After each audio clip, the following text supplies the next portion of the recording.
So the next is, what do we do if we have some implicit curve? What is an implicit curve? Implicit equation or curve is the one in which x and y, they are mixed up so badly that you cannot find y in terms of x. For example, this is the curve. So here you cannot determine what is y as some function of x. That means you cannot separate out y from x. So that is an implicit equation of curve. For that we have a separate formula. The formula says that whatever is your given curve, call that as f of xy, some function of x as well as some function of y. Then what you do, you take the partial derivative of this function f with respect to x, call it f x in the subscript, and then you take the partial derivative of this f with respect to y, and then you call it f of y. Then you take the double derivatives, the double derivative of f with respect to x partially, so that means fxx, then partially with respect to y, so it would be fyy, and then partially with respect to x and y, so it would be fxy. So what does it mean to take the partial derivatives? It means whenever you have two coordinates, say here you have x as well as you have y, so you will, whenever you take the partial derivative of any function with respect to x, yes, No, I can't see the picture or video or anything. The screen is not visible to you? No, ma'am, it's.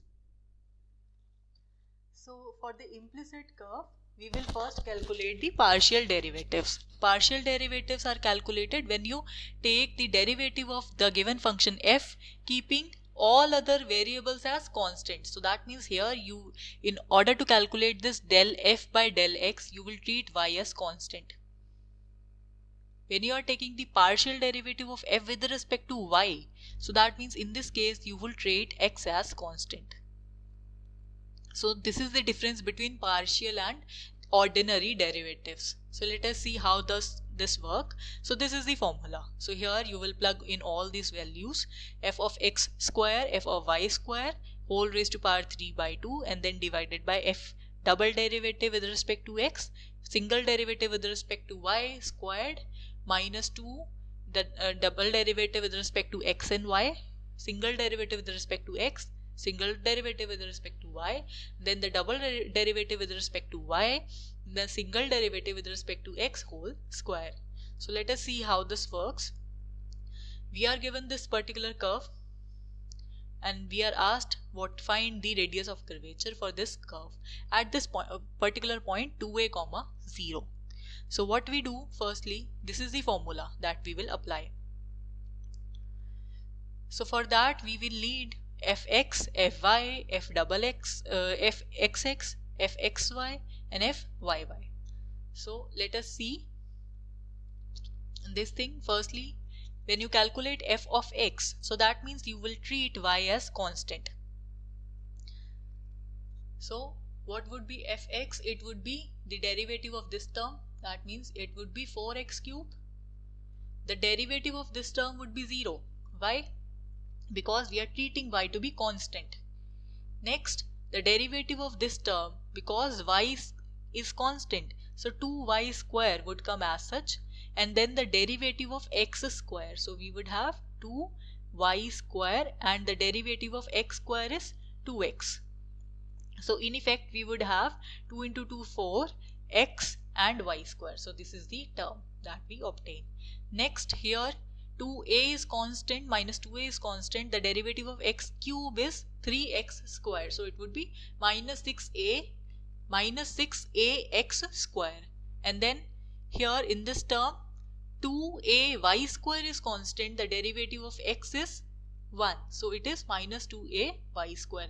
And this term being constant, a is also constant, y is also constant, so the derivative of this term is 0. So we have f of x as this particular expression. but we are required to calculate its values at this point 2a comma 0. So we will substitute the point here in this equation. So in place of x you will substitute the value 2a, and in place of y you will substitute the value 0. So you have this the value of f of x as 8a cube. Similarly, we can calculate f of y. What would be f of y? So this is our f. So when you calculate f of y, this term would be constant because we are treating x as a constant, taking the derivative with respect to y only. So its derivative would be 0. The derivative of y to the power 4, it would be 4y cube. Then the derivative of 2x square y square, it is equal to this 2x square, and the derivative 2x square as such because we are treating them to be constant. Derivative of y square would be 2y, so it would be 4x square y. Here this would be 0, its derivative would be 0, treating it to be constant.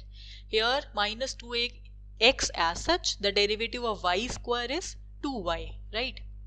So this is the term, and then we have minus a cube as such, the derivative of y is 1. So this is f of y. So now we can again calculate what is f of y at this particular point 2a comma 0. So its value comes out to be minus a cube. So now for calculating f, the double derivative of f with respect to x, so its value is calculated by taking the derivative of f of x partially with respect to x. So it comes out to be this expression using the same strategy, keeping y as constant. So wherever this y is coming, it is treated as constant. So we have fxx. So we can substitute its value at this point. So it is 24a square, and then f of xy, it comes out to be 0. So as we now have all the quantities, then you will calculate f of yy. It comes out to be 8a square, its value is 0, its value is 24a square. Then we have minus a cube, and then we have this quantity 8a cube. So we can substitute all these value here into this expression. So finally you can solve this one and you can calculate its value. It comes out to be this finally. So this is your radius of curvature when you are given the implicit curve, right? So this is one homework question for you. You can calculate what is the radius of curvature for this particular curve. Y square is equal to x cube plus 8 at the point 1 comma 3. So the answer to this question is 22 divided by 15 square root 5.